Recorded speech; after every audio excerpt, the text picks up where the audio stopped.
Il y a sur la ligne de front là-bas, il y a l'armée gouvernementale de Kiev, mais il y a aussi, selon les informations que j'ai eues, des bataillons nazis, Azov et autres. Et on montre notamment ici un drapeau de ces nazis ukrainiens. Est-ce que eux ont joué un rôle dans justement les provocations et le martyre infligé à cette population?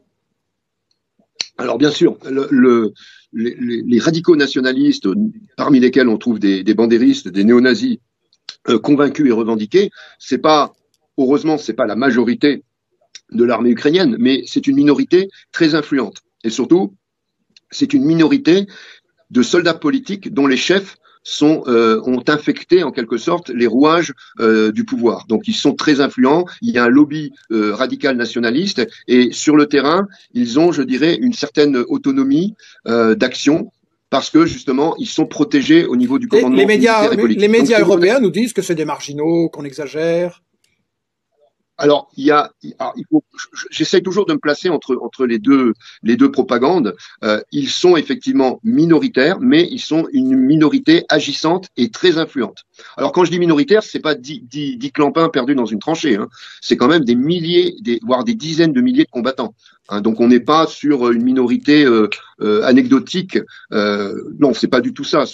Il y a des régiments complets qui revendiquent avec des symboles issus du Troisième Reich, comme le régiment Azov qui aujourd'hui est encerclé à Mariupol. On a des bataillons, le bataillon Donbass. On a des bataillons spéciaux et on a aussi des organisations comme l'organisation Douk. Donc Douk, c'est les volontaires ukrainiens pour le Donbass.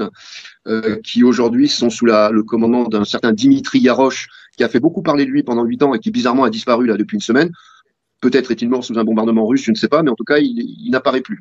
Donc Dimitri Yarosh, on l'appelait le petit Führer de l'Ukraine. C'était vraiment quelqu'un qui avait une revendication idéologique nazie et qui avait été très actif sur le Maïdan. Il avait été un peu le coordinateur des groupes paramilitaires qui ont fait basculer le Maïdan vers le coup d'État. Dimitri Yarosh ensuite est venu se battre sur le front du Donbass. À côté, il y avait son camarade idéologique politique Bilitsky qui avait donc créé le bataillon spécial